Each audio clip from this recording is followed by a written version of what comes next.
Good morning. We'll get started.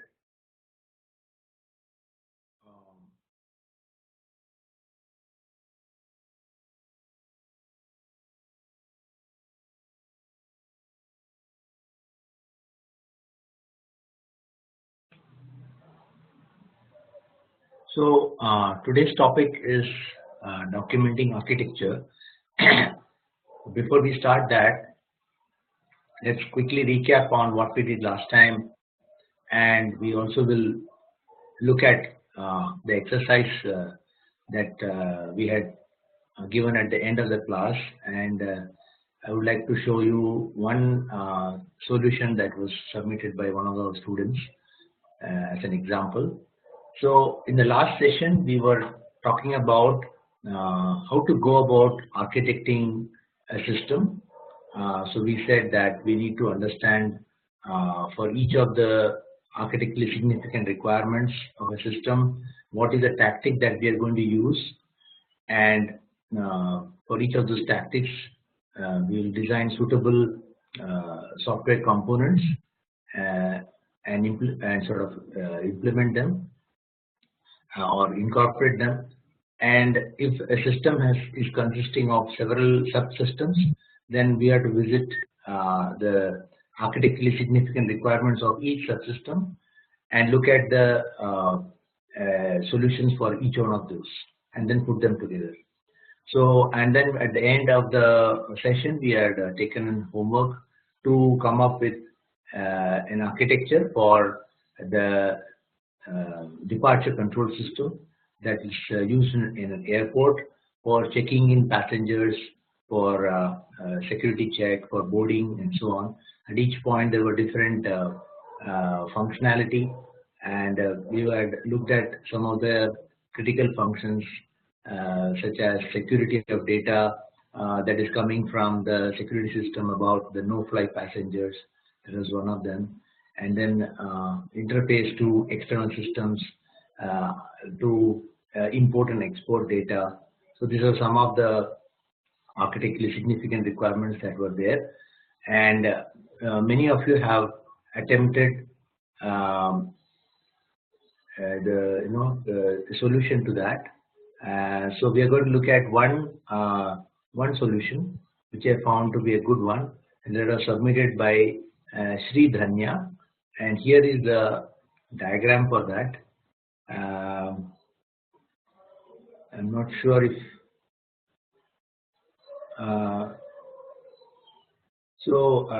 I'm seeing that one of you is saying that my voice is not coming. Is it the problem with everybody? Are you able to hear?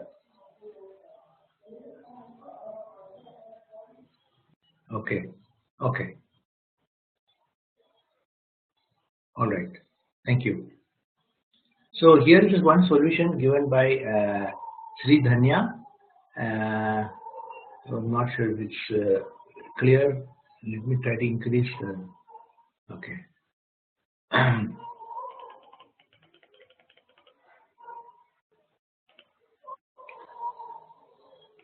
So here she has indicated clearly the boundaries of the various systems. For example,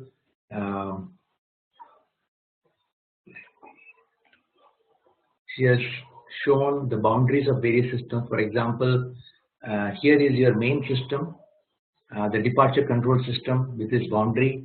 Then you have the reservation system, which is outside this departure control system, which provides the list of passengers who are going to fly to the departure control system, and then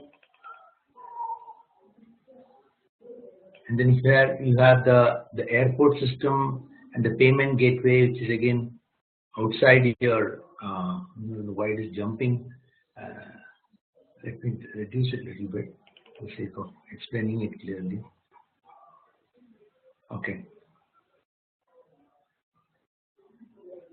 So here is your payment system, the airport system, the reservation system, and something else here.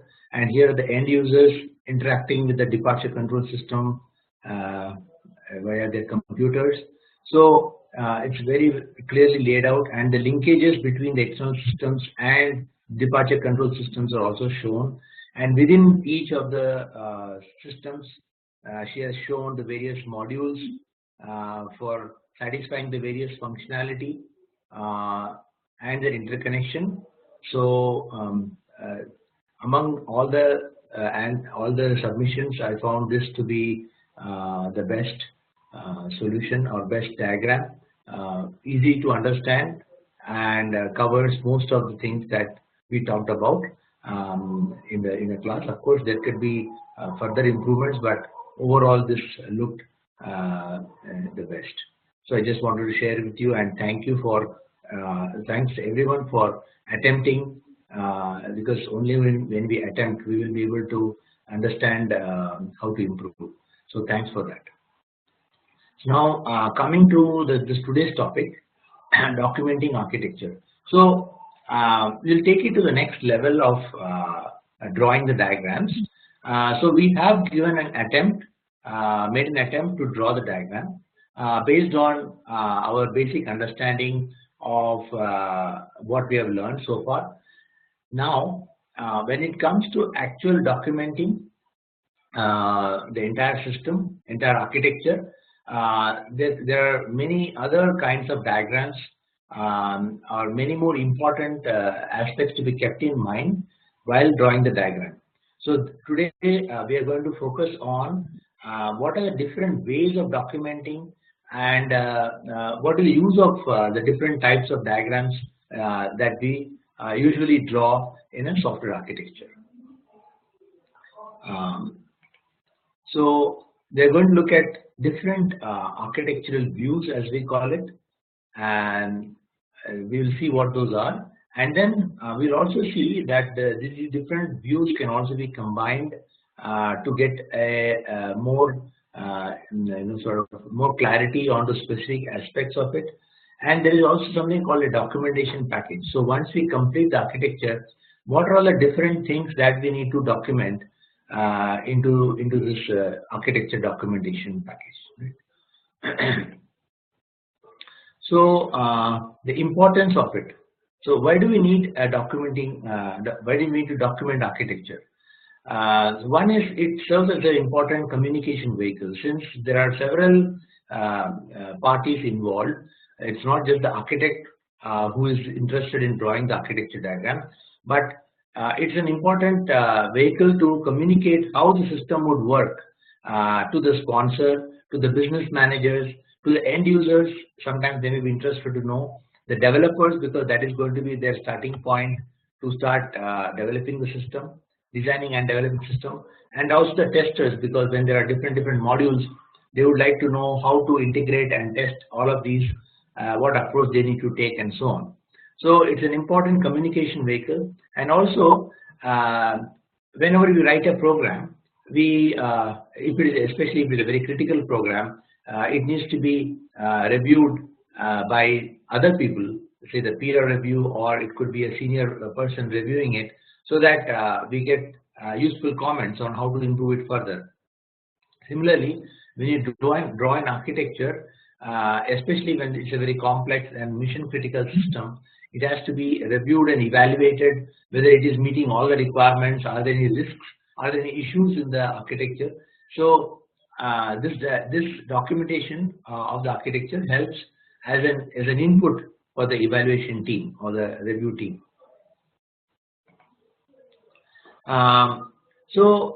Especially when we're talking about a very large and complex system, the architecture can be complex. We saw how we are trying to fit the various components in that diagram which was drawn by Sri Dhanya. It's already becoming quite a task to sort of accommodate everything into one page.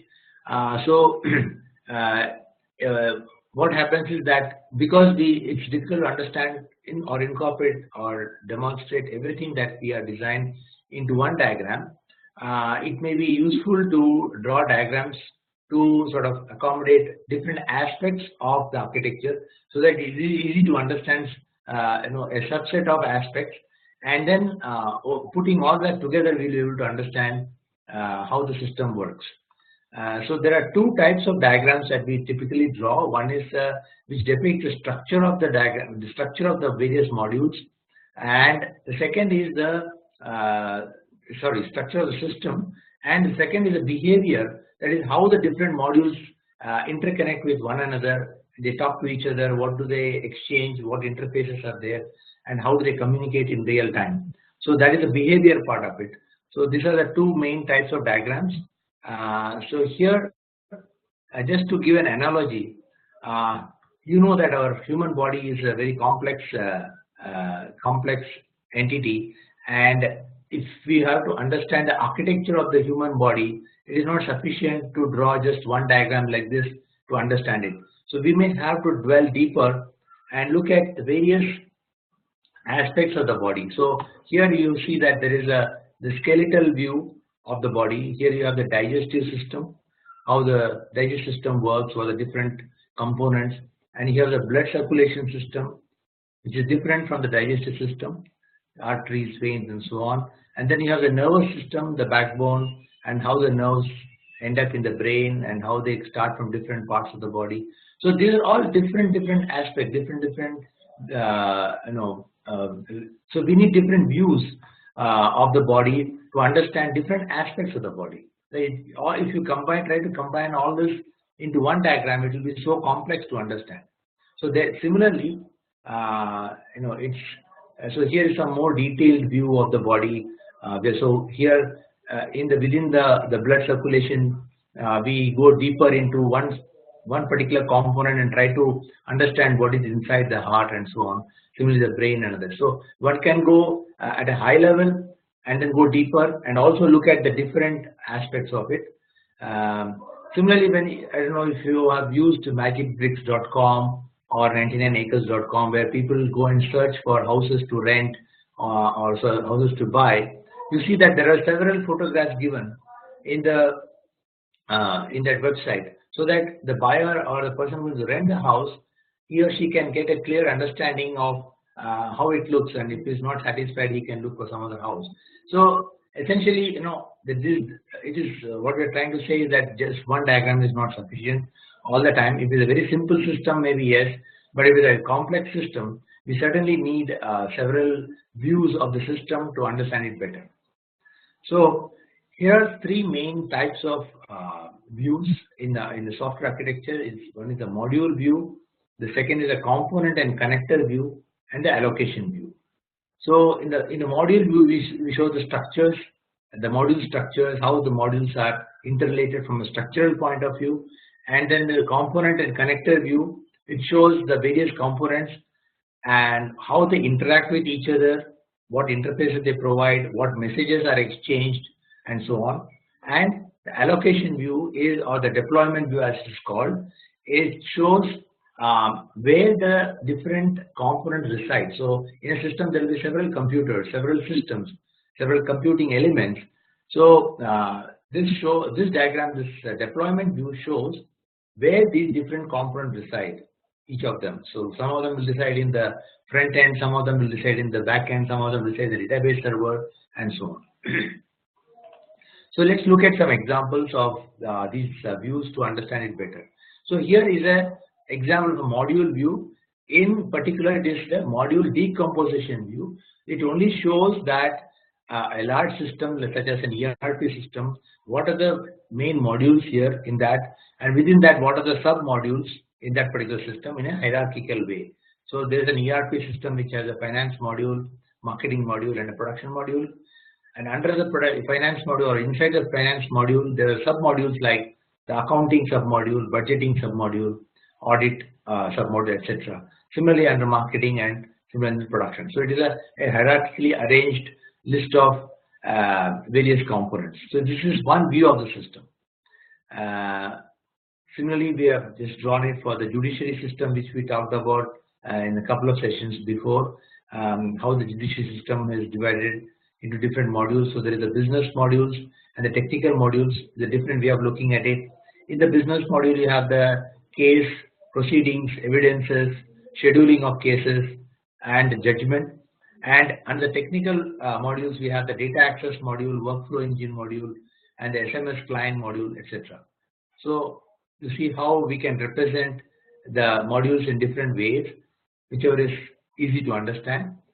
Here is another way of looking at the module, that is what module uses which other modules, right? So for example, here this is a air traffic control system, where it shows the different modules in the air traffic control system, and that these lines and the small circles depict which one uses which one. So for example, the simulation and training module uses the display and user interface module, or the flight management module uses the external interface gateways.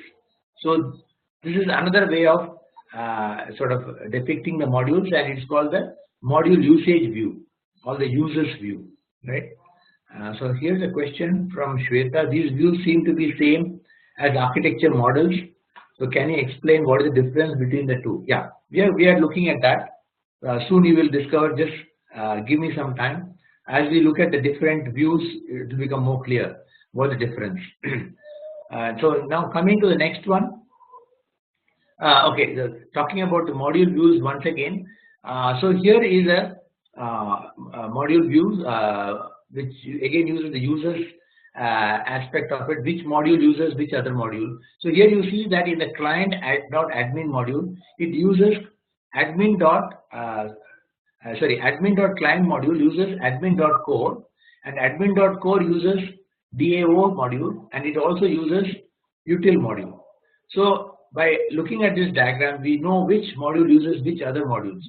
So it also helps in understanding how we can develop this system in an incremental way. So for example, if you want to develop the admin.client module, and if you want to sort of fully test that development, then you also need to develop these and these modules, so that you can integrate all of these and test whether the admin.client is working properly or not. So if you don't develop these, of course you can use stubs to test it out, but if you want to test the complete system, then you have to complete module and it's working, then you have to develop these. So it also helps in sort of deciding upon the incremental development steps that we need to take. So by looking at this, what do you think are some of the benefits of drawing a module view? Any thoughts?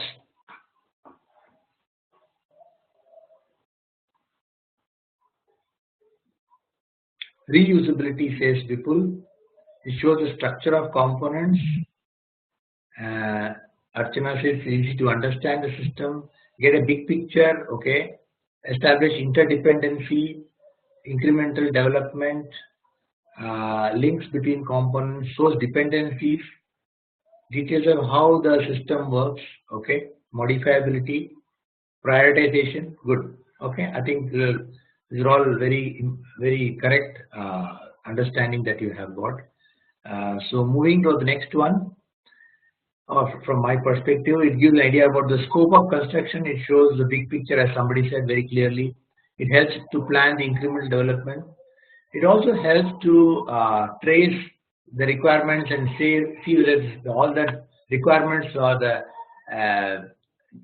functional requirements and the non-functional requirements may not be non-functional, but at least the functional requirements, are they being met or not by the modules that are given there. Divide and conquer, says Samson, very good. So these are some of the things. And when we try to document these modules, we need to document each module, like here's the inventory module. These are the responsibilities of the module, like it maintains the stock, it handles the inventory transactions, it automatically generates the request when the quantity goes below reorder level. So whatever are the functionality or responsibilities of that module, we need to mention. And also it is good to mention the interface provided by this module, such as, in this case it is showing 3 interfaces. Issue, inventory, what are the various parameters, input parameters, and what are the output parameters is given here, so that anybody who wants to use this module will know how they can interface with it, what are the interface functions that are provided, and what are the parameters, input and output parameters. So these are the things that we can use to document this particular module in addition to the diagram per se. Here are some more examples of module documentation. So coming now next to the the next type of view, it is called the component and connector view. So basically it shows how the components interact with each other.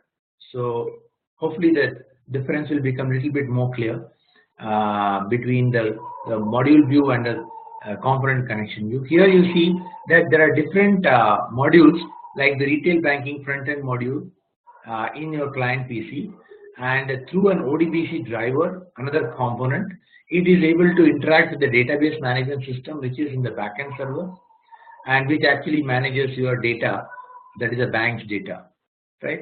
So here it shows how these two components, the retail banking component front end and the database DBMS component, are interacting with each other using an open database connectivity API. So it shows the components, their interaction, and also the nature of interaction, how they are interconnected. Another example of component connector view. Here you see this is an ATM, and here at the back end you have the server, which has several components, several software components. So all the transactions that are coming, first they land up in a coordinator component, transaction coordinator component, and depending on the type of transaction, it diverts the transaction to different modules. So here you have the transaction manager for the transfer operation. Here you have it for queries, for withdrawal, and for PIN validation. So there are different modules. So let's assume that we are talking about let's say transfer transaction. So once you get the transfer transaction request, then this module will have to talk to another module called the checking account module in order to do the to check whether there is enough balance in the account, and then in order to do that, after checking, it will then have to update the savings account to sort of move the money from the checking account to the saving account. So here you are using a debit transaction, and here you are using a credit transaction. Okay, so you see that the nature of interface messages are shown here. So it shows that you can have a debit message or a credit message or a read message, and what you get back is the account data. Similarly, the interaction between the transaction transfer module and the savings module also has debit, credit, and read. So you see that you are able to see the different messages that are flowing back and forth. So there are some questions here. CNC module. Sunil says CNC looks same module view. What is the main difference? So the main difference is you can see the messages flowing between the different modules. In the earlier module, in this module view, we were not able to see how they interact or what interaction happens, right? So that is the main difference. So do we need all three types of views to show a complete system? A good question. It is not always necessary. If there, as I said, if it is a very simple system and you can accommodate all the details in one module, then we can do away with all the different views. Yeah. So we're moving over. Another example of a component and connection view. Here we are showing a situation where there is an order module which generates different orders based on the request coming to the order module. And when the order module generates a new order and stores in database, it dispatches this event to a event dispatcher. It tells the event dispatcher there is a new event that has happened called new order, and the order number may be a parameter which is provided. And the event dispatcher, it informs other modules which are interested to take action on it. In order to take action, they need to subscribe to this event. So it is using a sort of a model called publish and subscribe model. So the order module publishes an event, that event has happened, and The other modules like the picking module, the transport module, the loyalty module, these are the modules which subscribe to the event. So whenever the event happens, they will be notified by the event dispatcher. So this clearly shows how the modules are interacting. Okay, it is not just by way of calling a function, but by passing on this event to an event dispatcher keeping track of all the people who have subscribed to that event, and then when it gets the new event, it actually notifies. So this is the nature of communication between the modules is what I want you to pay attention here. And so the CNC view shows how the different modules communicate with each other and what messages are flowing in between.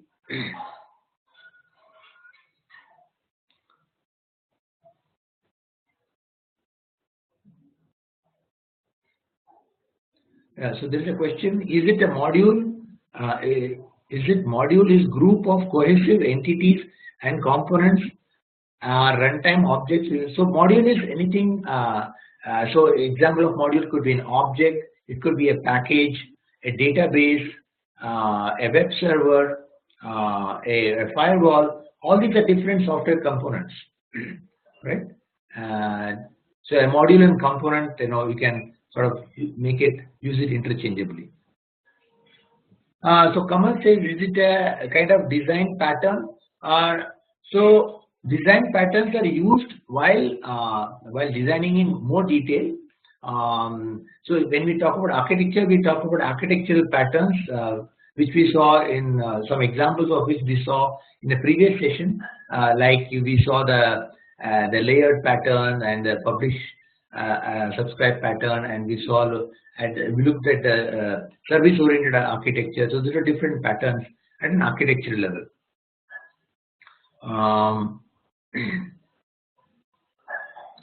Could it be a subsystem by itself? Yes, of course. So when we talk about drawing the diagram, we can draw at different levels of detail. Like we saw in the human body also, we can draw a blood circulation system at a very high level, and then when we go on to deeper into a particular component like the heart, we can look at the heart and look at the sub components of the heart itself. Similarly, we can draw a connection and component view or a module view at different levels of detail. At a high level, we can draw a diagram, and if you want to go into the details of each module, then we can go into the details of that particular subsystem. Okay, so moving on. So here are some components to answer some of the questions somebody asked. What is a component? A package, an object, a process, a database, a web server, a load balancer. So there are different components. Can you give other examples of components?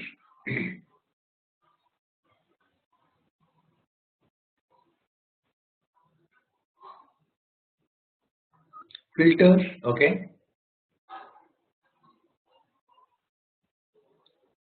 Filter says common.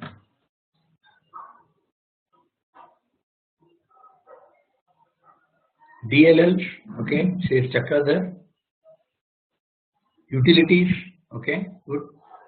Application servers, operating system, storage area network. API is a way to connect between components, gateways, okay, services, access control, good, excellent. Backend systems, message queues, yeah, message queue is a component, very good. Drivers, yes, wonderful. Libraries, authentication manager, microservices, drivers, excellent. I think great. Wonderful answers, all of these. Document management system, Azure functions, okay. All right, great. Now coming to connectors.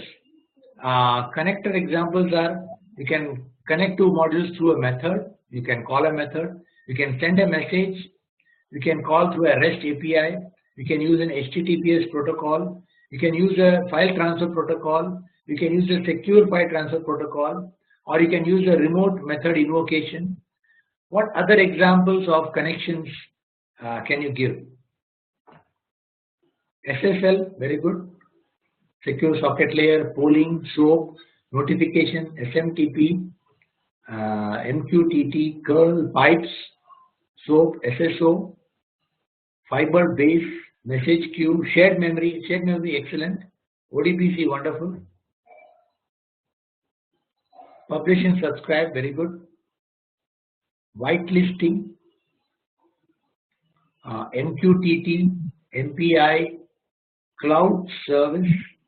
Cloud services, okay, maybe we can elaborate later. Wireless, okay. JDBC, excellent. Google Cloud Messaging, I suppose that's what you meant, Kavi. Message queue, okay. MQ series, okay. VoIP, WebSockets, yeah, WebSockets is a good example. SMS service through SMS, okay. Push notifications, Kafka. So Kafka is a component which we can use for sending the message between two different components. Okay, great. So I think we have got some very good examples here. So here are some more examples of connections which we already talked about. We talked about socket, secure socket. Semaphores is another way to interact, especially when there is a contention of a resource, when multiple entities try to gain control on a particular shared resource. There need to be a way to control the access to it. So there we can use semaphores. Process signals, yes, very good. Somebody said.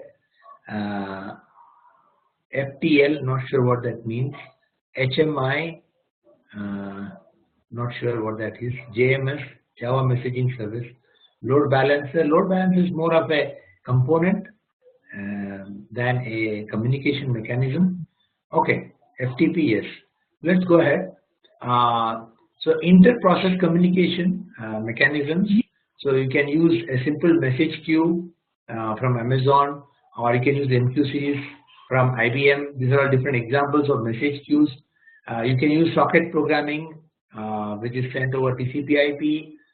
We looked at semaphores when multiple entities are trying to compete for a shared resource. They need to raise a signal and say that, hey, I'm going to use this resource and don't disturb it. And then once the resource is used, they take out the flag, and then the next person can take it up.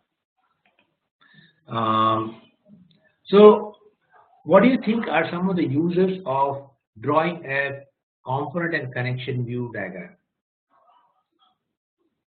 What is the benefit?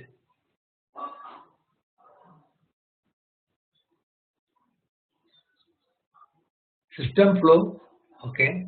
Decide the interface, clarity, show interactions, protocols, business logic flow, message and data flow, communication, distributed and single responsibility, communication between modules, understanding communication between different systems, messages exchange between components clearly. So with this clear understanding, how can we further let us evaluate the interaction modules to be used? Excellent.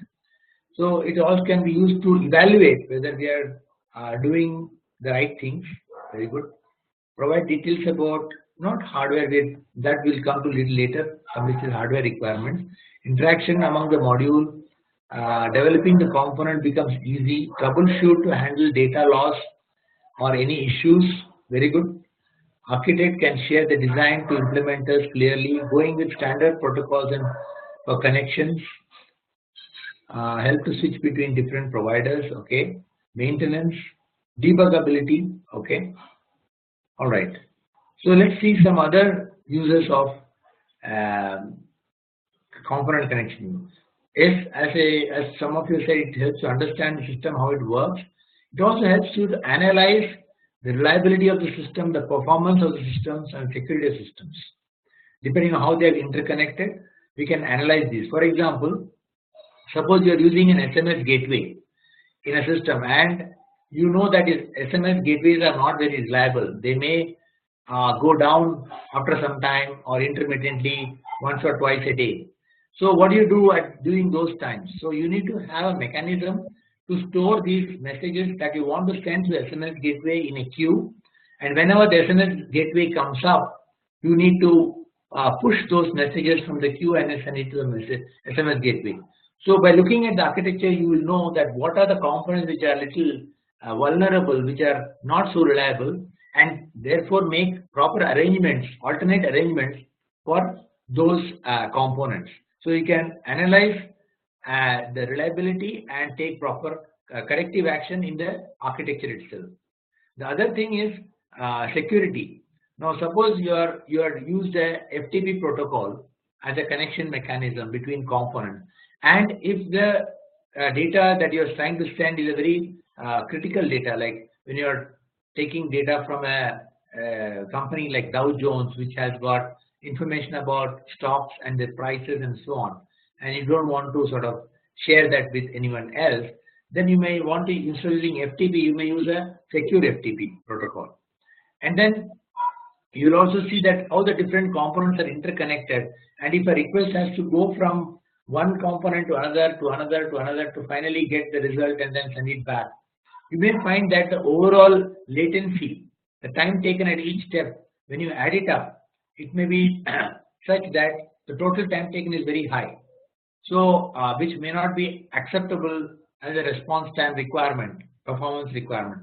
So you may want to do an alternate design where you remove the intermediate components and sort of combine them into a coarse-grained component instead of a fine-grained component. Of course, you are compromising on the maintainability of it, but if performance is more critical, then you'll have to go for it, combining the different layers or different components. So basically, it helps you to analyze the architecture from various perspectives and see whether any issues are there and make modifications to that particular system. Okay, so moving on. Next view is called the allocation view or the deployment view. It shows where the different modules are residing. So if you go to the previous diagram, you see that we did not have any specific depiction of in which server it is residing. It may be in the same server or it may be in different server. We don't know. But when you talk about the deployment view, we have to clearly indicate where each module is residing. Are they in the same, or they distributed, etc. Right? So let's look at the deployment view. So here is an example of a deployment view of the judiciary system, right? So it shows that there are different clients who use a browser to use the system. It goes through a firewall. There is a load balancer. So all the requests coming to the load balancer will determine to which server it should go. So for example, there are two servers here which are similar looking. There is a web server, app server, there is a case module and other modules. Here also there is a web server, app server, case module, other module. So there are two servers meant for handling the case related requests and other module requests, and also this one. So there are three modules, three servers to accommodate the various requests. All are similar in nature, and you see what is residing in those servers. Okay, and then they're all connected to an SMS gateway, and below that you see a firewall to protect the database servers which are connected in a master-slave fashion, the primary and the backup. So we are able to appreciate, though there are, in the module diagram, you might have seen only the case module and the scheduling module and the judgment module, etc. But we never knew that, how they are distributed.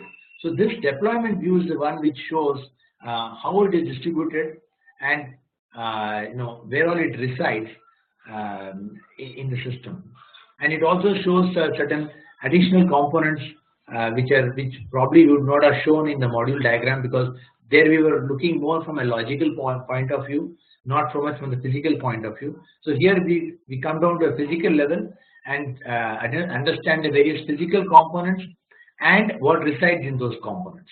and interaction between them. Yeah. Okay. There are some questions here.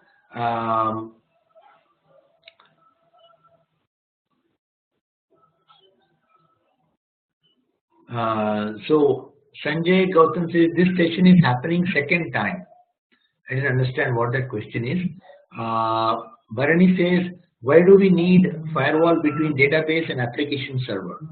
I think we discussed this last time also. Sometimes it may be necessary to have further protection to the database servers, because if you see that everything is on a network. Though I'm showing it as like a hierarchy, like one below the other, you'll appreciate that all the different servers, including database server, are all in a common network. It has got its own IP address, right? So any outsider can connect to any IP address. Just like he's connecting to this web server through a load balancer, he can also connect to a database server if he knows the IP address of this database server. So a malicious user can find out the IP address of database server and try to hack it directly. But if I put in the firewall a setting which says that the database server can be accessed only by these three servers and no other IP address can access this server, then we are adding more protection to the data that is present in the database server. So that is the intent of putting a firewall here. It is not always required, but if the data is very critical, then it gives you an added protection. Okay, so something like demilitarized zone, yes, correct. Primary and backup is meant to increase availability, yes, that is right. Deployment and component difference. So deployment is, as I said, components are the various components, the software components that are used to design this architecture. And deployment is where do you put those components, in which server you put the components. That is called a deployment.